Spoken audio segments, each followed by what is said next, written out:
Welcome to this absolute beginner's guide to Rule the Waves 2, Part 3, Ship Design. Finally, one of the great parts of this game. The battle generator of the game will decide which ships get to fight, but through your design, you get to decide whether you'll win those battles or not. It's quite a complicated, as is the style of Rule the Waves 2, user interface that you have to go through. But once you've had a look at it a couple of times, it should, I hope, all make sense. Before we flip over, it's worth mentioning that you can think about ship design in 5 different ways. The simplest is to just take an existing ship, open up its design, and see what extra you can get, courtesy of any new technological developments. Secondly, you can open up the ship design and ask the game to auto-design a ship for you and then tweak it to how you want it to be. That's one of the most common ways, and it's what I'm going to show you in a moment. Thirdly, you could just clear all the values and start from scratch. I don't recommend that.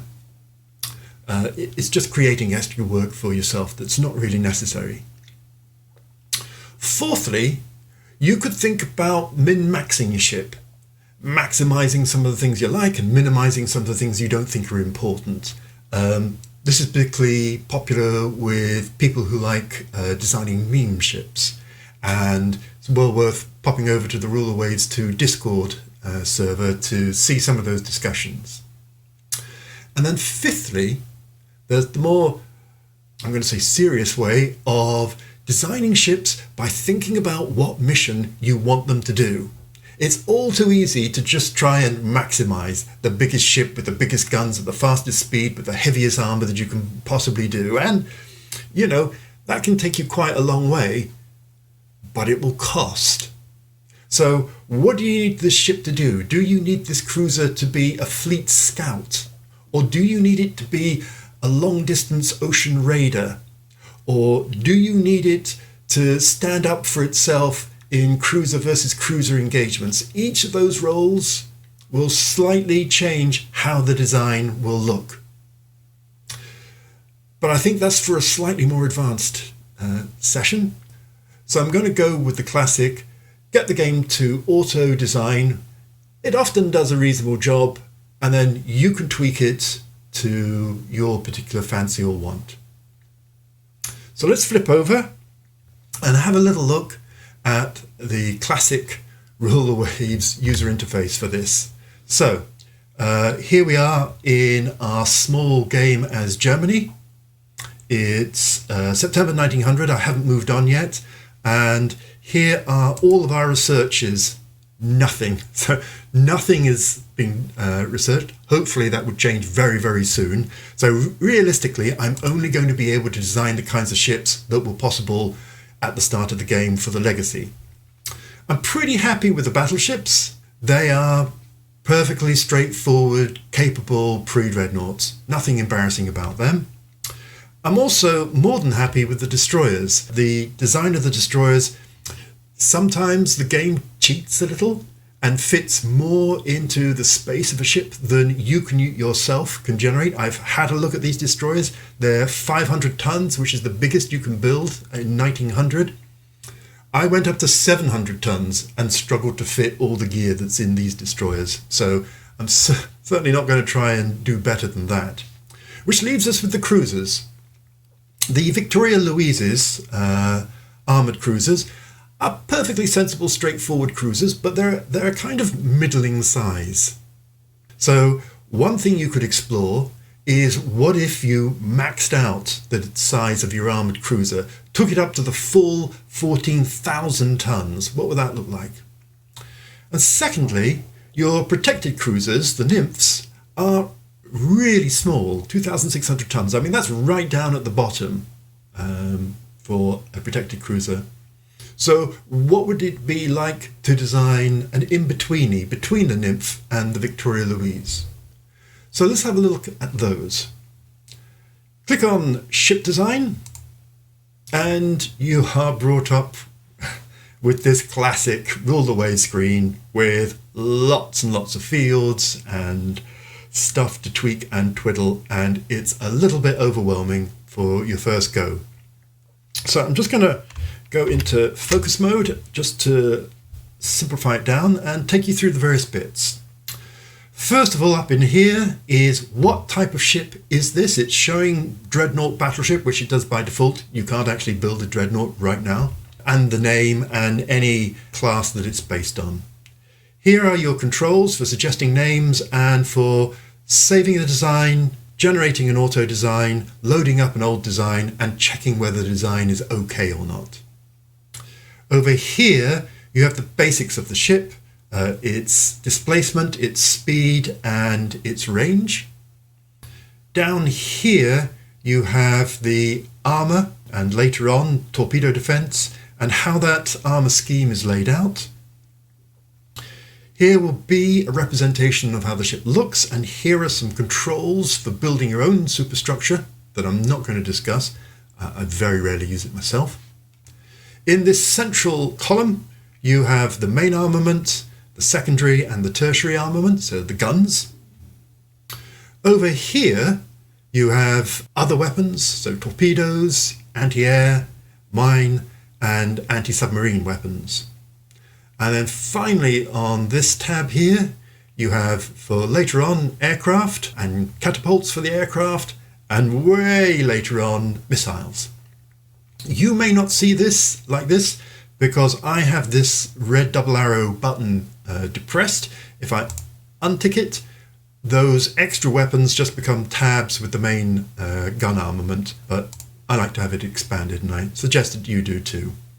So that's a quick tour, except for these numbers which describe the weight and the cost. You can not really be too fussed with these, or even these. It's these ones down at the bottom. So the total weight and the total cost, and the crucial weight remaining. How much do you have to play with in terms of increasing your speed, making the armour better, changing your weapons load, possibly even changing the range. And finally, how long will it take to build in months, and how expensive per month will it be? So if we just compare on the main screen, we can see we've got a monthly balance of 3,257. So just bear those two figures in mind. Right. Let's pick an armoured cruiser. There are others. Battle cruisers like the dreadnoughts aren't available just yet. Pre-dreadnoughts are armoured cruisers. Light cruisers, technically they're protected cruisers, but it's the same class of ship. Armoured merchant cruisers aren't available except in wartime. Destroyers, corvettes. Corvettes are really three different kinds of ships. They are anti-submarine warfare ships, frigates, if you like. They are minesweepers, and they are colonial gunboats, sloops. So then there are finally some ships for when aircraft get developed later on. We'll go with the armoured cruiser, and we're going to click this button, the little computer button, for the game to create one for us. So let's see what it comes up with. And it comes up with something that is very much like our current Victoria Louises, just 1,000 tons more. It does give us a name. You can suggest a new name, or you can just type in a name yourself. Because I've already got it in mind that I want to explore what a maxed out armoured cruiser would look like, I'm going to increase this. As I increase the displacement, the cost naturally will rise from 40,000 currently. So let's take it all the way up. These outer arrows take your weight up by 500 tons a pop. The inner arrows adjust it by 100 tons. So let's just bring that down to 14,000, and that's already cost us an extra 5,000 tons just from doing that. Weight remaining is just under 2,000 tons. So let's see what we can do with that. Classically, you can increase the speed, increase the armour, and increase your weapons load. And which you want to do depends on what's most important for you.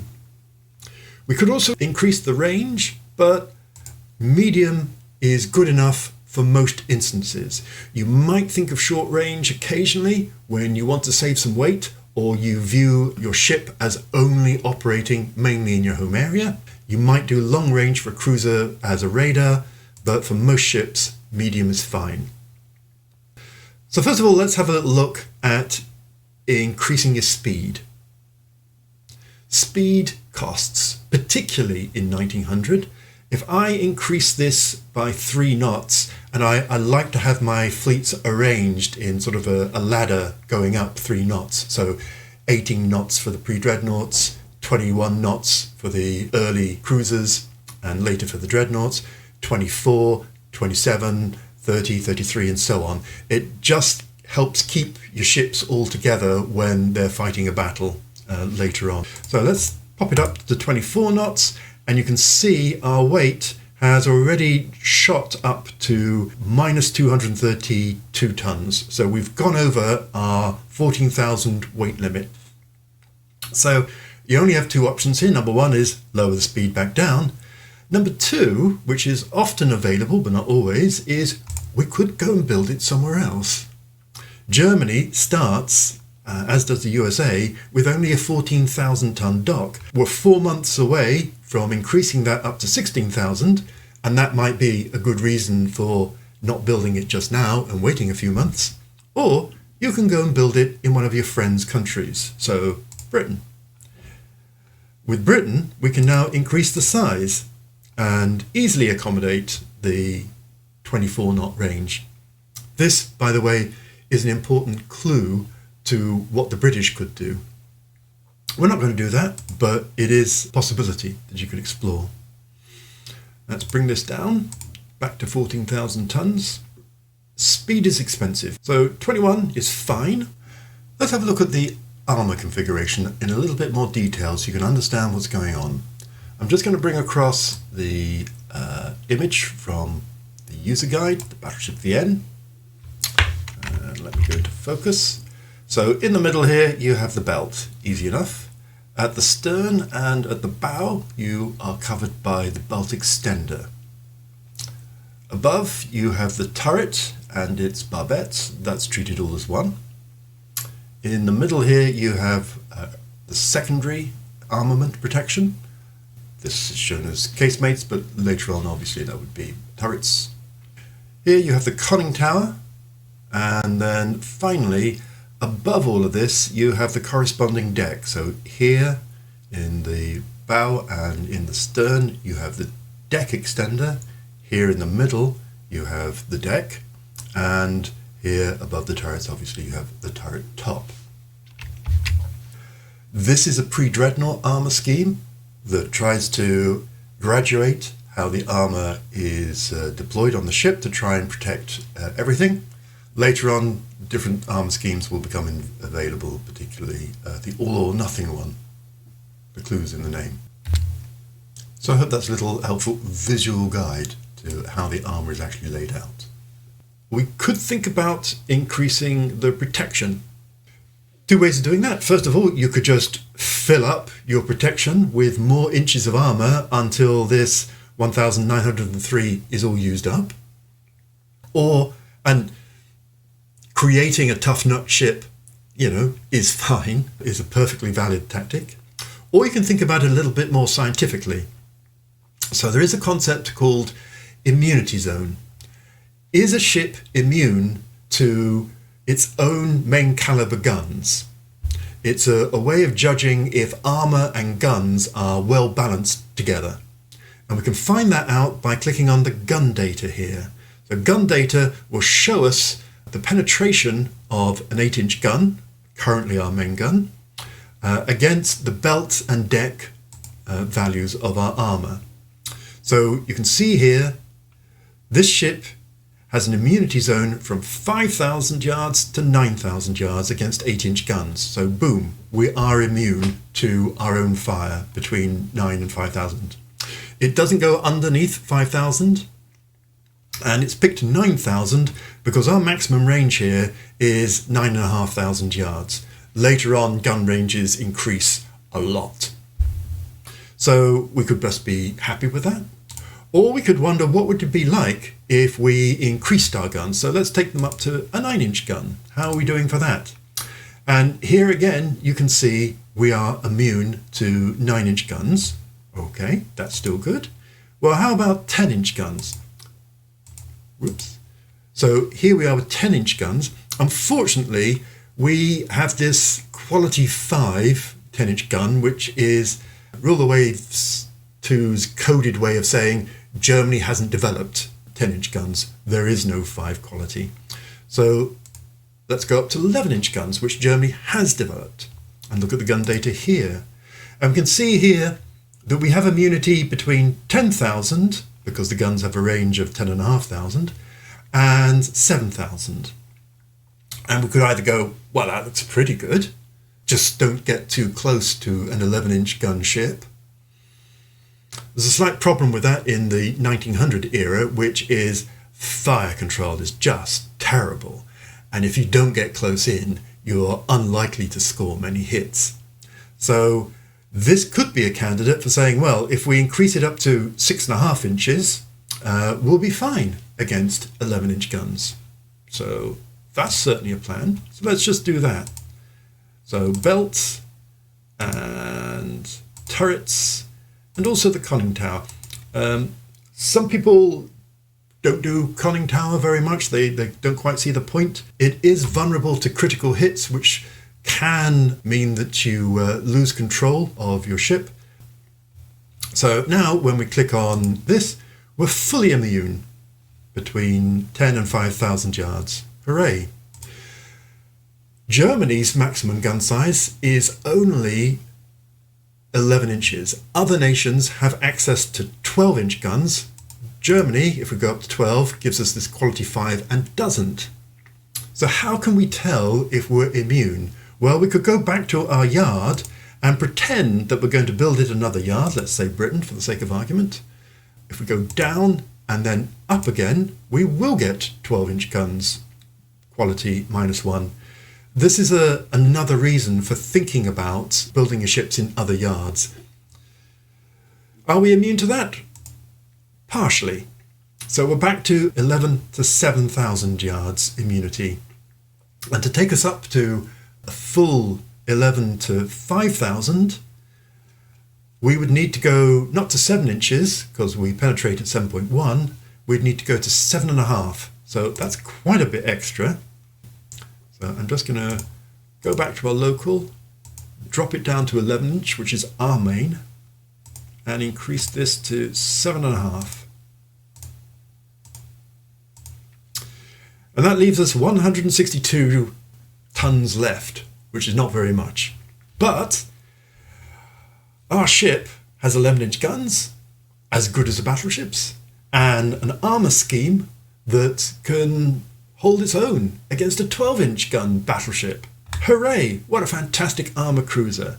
Let's just check if that's all legal. And the game has internal logics about what a cruiser or battleship or destroyer or whatever can be like at different times during the game. And here it's saying, well, you know, if it's got guns like a battleship and armour scheme like a battleship, well then let's think of it as a battleship. And that's fine, in that you could say, well, that's great. I've got a 21 knots, good gunned, well-protected battleship. Hooray, I didn't intend to design that. But that's certainly a second generation pre-dreadnought. Well done. However, we're trying to design an armour cruiser, so I'm going to cancel that. And it means we either have to lower the armour scheme or lower the guns. So let's go back and bring the armour scheme back to 6.5 inch and see if the checker will have that. Nope. Let's bring it down to 6-inch guns and see if it's happy with that. I think it will be. Hooray! This is the checker. It tells you whether things are legal. This isn't. And it tells you whether things are just being pushed a bit and there's a penalty. So error, the ship has too much unused displacement. The maximum is 5%, which on this ship means 700 tons. We've got 1,111 tons. So this isn't a legal ship. We've got to use up some of this space. So thinking about this 1,111 tons we've got to play with, it's probably helpful just to quickly review what are our weight savers and what are our weight gainers when we're designing ships. Let's pop across into focus mode. So savers first. So range, setting it to medium. Freeboard, setting it to low. That has a penalty of poor performance in bad weather. Engine priority, setting it to speed, saves weight, makes it more liable to engine problems and breaking down. Accommodation, setting it to cramped. That will affect crew quality when they're away from good basing. Not having it set for colonial service. Colonial service helps us fulfill requirements for protecting the empire. We don't have to do that in this game because we're only playing with a small fleet. Fuel type. Later, when oil or diesel become available, these include weight savings. And changes to the armour scheme on this button here when they become available, and also this magazine box and inclined belt will all have an impact. Weight gainers include speed, increased range, obviously increasing the caliber of your main, secondary and tertiary guns, and increasing your weapons load for torpedoes, anti-aircraft, mines and anti-submarine. Also increasing the rounds per gun. So 100 is a typical default, but many players, including myself, crank this up. Particularly, well, actually I was going to say particularly in early ships, but actually in all ships. More rounds gives you a longer lasting staying power in battle, and also increases the rounds, I believe, in secondary and tertiary guns, and indeed for anti-aircraft guns later on. And of course, finally, increasing armour increases your weight. So, the suggestion for Freya, our little design study here, is to keep the speed, because we can't really crank it up as high as we'd like.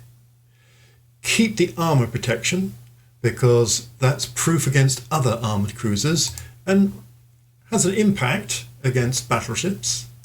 Change the secondary armament, because often in pre-dreadnoughts, your secondary armament, often firing high explosive shell, does more damage than the glamour weapons, your main armament. This is because their rate of fire is higher, so their rate of hitting is more often. And although they can't penetrate belt and vitals, they can certainly usually penetrate the belt extended and can lay waste to the superstructure, creating fires that can burn out of control. I'm going to increase the rounds per gun up to 150, and I'm going to increase the number of 6-inch guns up to, say, 24. We do have the option to increase the the caliber of the guns from 6 to 7. At this point, we haven't developed technology for guns larger than 7, and using guns larger than 7 as secondary armament is moot. Often, having guns of similar caliber would confuse fire control in these early days, and the bigger the gun, the lower the rate of fire. So you want some reasonably high rate of fire. If we use 7-inch guns, they do have, I think it's 0.4 of an extra penetration in armour. So not huge, but not nothing. And we could take this easily up to 16 7-inch guns. But I personally prefer to keep it at 6 inches and crank this all the way to whatever we can get away with, 22. I might just lower this, might just lower it once more. The reason being, I'd quite like to take these 3-inch guns to either 4-inch, which, you know, is still actually has some penetration, or keep it at 3-inch and crank this up from 8 to a more reasonable number. So let's check that's okay. A ship of this displacement can have a maximum of 32 secondary guns. So there. So we have to bring that down to 12. Okay, fair enough. Gives us 147, so we can increase that and then increase that again. And indeed, we could lower that back down to 8 and increase that to 24 and still be legal. These are, oh, I'm slightly overweight. These are all fine choices and really for you to play with. And there's a degree of trial and error and strange situations that come up. I'm going to go with 12 3-inch guns, and that's all okay. I've got 96 tons remaining. I take it at 155 rounds, that's 70 tons. That's plenty enough to give us some wiggle room in terms of fitting heavier fire control, which will be coming along in the next few years. Other things, I'll just take these out of casemates and into single turrets. That's just in case we still have these ships floating when early aeroplanes are available. Being in turrets would allow them to become dual purpose when that technology is available. Might not be around for that long, but it's worth thinking about. The only other thing I would often think about, particularly with a cruiser like this that's going to become out of date in terms of its speed quite soon, is add a aft torpedo. It's a bit of a Hail Mary shot, but if you're being chased down by a faster ship, then having a torpedo in your stern can keep your attacker a little bit honest and be a little bit more careful about how it closes with you. So there you are. It's expensive, 52,000. Remember, we started at 40,000. It's well protected against other armoured cruiser of this era and can face off against battleships whilst being faster than any of its battleships. It is a pre-dreadnought battlecruiser by any other name. Jackie Fisher would be proud, if not alarmed at the cost. So I'm going to save that. Okay. It's going to take 3 months to design in detail, and then you'll be given the option to build them. I'm going to go back to design ship, and this time we're going to have a little look at a protected cruiser that it will be larger than our current set of Gazelles, which are only 2,600 tons and only armed with 4-inch guns. Often when you use auto design, you give it 2 or 3 chances to come up with something a little bit more exciting. This is still not exciting. Let's crank it up to say 4,700 tons. Yep, it still wants to do teeny tiny little light cruisers. And, you know, fair play to the auto design. These are very historical ship designs that it's offering us.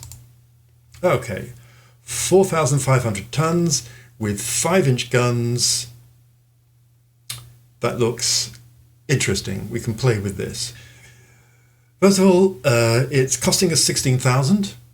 So remember, the big cruiser we just designed was costing 56,000. Again, speed, it would be lovely to crank this up to 24, but if we did that, we would have to take this up to 8,000, which would, it's okay, but takes it definitely up into the big boy league. And instead of being 16,000, it's 42,000. Speed costs that much. So let's crank that one back down and bring this back down. Its protection scheme is a classic. So if we have a look, it's fine against 5-inch guns. If we crank this up to 6 inches, it's fine-ish. It really needs a 3-inch belt. So let's go to 3 inches and 3 inches on the conning. It's already got 3 inches on the turrets. And I'm going to have 1.5 inches on the turret top. Usually you want your turret top to be slightly bigger than your deck, but at minimum of thicknesses, such as here, 1.5 inches is fine. We have a look at that. Now we're immune. I mean, it's dodgy at 5,000, even though we do actually have 3. Obviously, we've blown the weight by increasing the armour and increasing the guns. So options include just increasing the weight, or getting rid of these 6 broadside turrets and just leaving the 4s and the afts. So let's have a look at that. Click on that. Actually, the clearest is to clear them all. And then add back 1 and 2 and 3 and 4. All this 1, 2 and ABC are positions on the ship. I'm not going to go and explain them all. The description gives you a bit of a clue where they land. So D, port forward wing, is around about here, and likewise the starboard wing is there, and so on. With a little bit of trial and error, you'll soon get the hang. You'll notice I'm recommending 1 and 2 and 3 and 4, which gives us double single turrets. You may ask, well, why not just have a double turret? Well, the answer is that early on, the reliability of twin turrets is poor, and you will suffer accordingly. We've reduced the number of main armament guns, so let's have a look at what we can do for secondaries.